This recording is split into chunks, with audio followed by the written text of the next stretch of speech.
Students, अपनी पिछली class में हमने एकादशः पाठः सप्तदशः पाठः चाणक्य नीति के श्लोकों का हम अध्ययन कर रहे थे।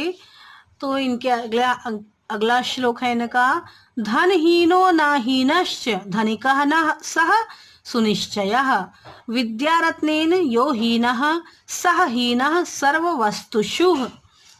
इसका अन्वय देख लेते हैं।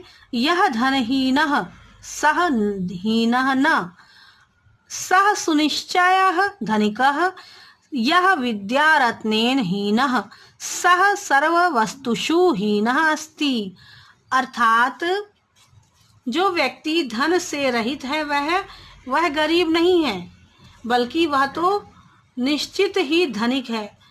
परंतु जो विद्या रूपी धन से हीन है वह सभी वस्तुओं में हीन है, अर्थात गरीब है।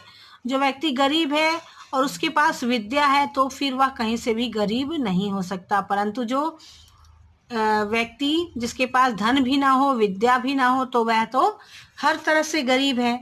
जिस किसी के पास विद्या रूपी धन है उसे सभी धन प्राप्त हो सकते हैं, क्योंकि विद्या से वह सब धन प्राप्त कर सकता है। सभी धनों में विद्या रूपी धन ही सबसे श्रेष्ठ माना जाता है, सबसे बड़ा धन है।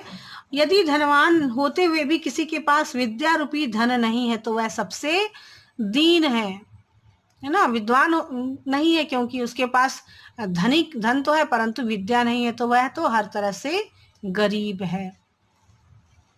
अगला श्लोक है, कमार्यत्तम फलम पुंसाम बुद्धिः कर्मानुसारिणी तथापि सुधीयश्चार्याः सुविचार्यैव कुर्वते। तो इसका हम अन्वय देख लेते हैं। पुंसाम कर्मायत्तम फलम बुद्धिः कर्मानुसारिणी तथापि सुधीयः आर्याः च सुविचार्य एव कुर्वते। अर्थात मनुष्यों को कर्म के अनुसार फल मिलता है, परिणाम मिलता है ना, कर्म के अनुसार ही कर्म फल मिलता है ना, और बुद्धि भी कर्म के अनुसार ही उत्पन्न होती है। इसलिए विद्वान और श्रेष्ठ लोग अच्छी तरह विचार करके ही कार्य करते हैं। इसका भाव यह है कि सम्यक विचार न करना विपत्तियों को बुलावा देना है। गुणों पर स्वयं को समर्पित करने वाली संपत्तियां विचारशील पुरुषों का वर्ण करती हैं। इसे समझते हुए विद्वान एवं आर्य पुरुष सोच विचार करके ही कार्य करते हैं। तो हर कार्य जो है वो हमको सोच विचार करके ही करना चाहिए। बिना सोचे समझे कोई भी कार्य करना उचित नहीं होता है।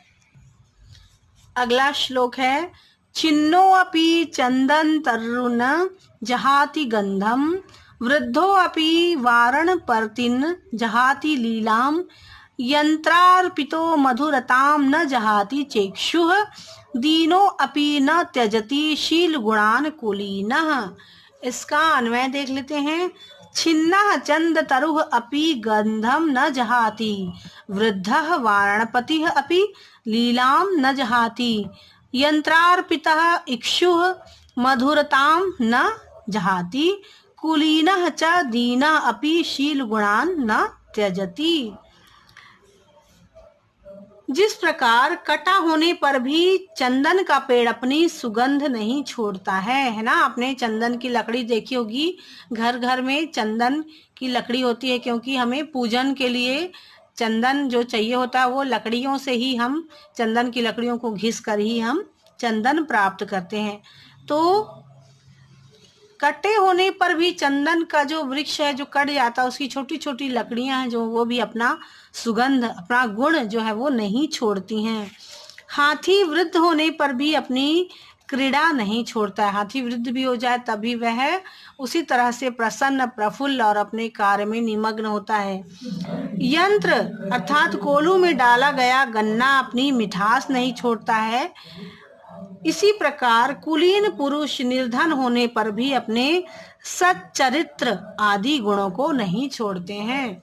तो कुलीन मनुष्यों के लिए कहा गया है कि वे कितने भी दरिद्र हो जाएं, गरीब हो जाएं, परंतु उनका जो सच् चरित्र, अच्छा चरित्र होता है वह कभी भी नहीं छोड़ते हैं। जिस प्रकार चंदन अपनी खुशबू नहीं छोड़ता है और बूढ़ा हाथी भी अपनी अपनी क्रीड़ाएं जो नहीं छोड़ता है, और गन्ने के का रस जो निकालते हैं, गन्ने को कोल्हू में डालने पर भी वह अपनी मिठास नहीं छोड़ता, उसी तरह से सज्जन व्यक्ति जो है वो अपने गुण किसी भी स्थिति में हो पर वे अपने सच्चरित्र, अपना सद्गुण नहीं छोड़ते हैं। तो आज के लिए इतना ही। अपनी अगली क्लास में हम अन्य श्लोकों का अध्ययन करेंगे।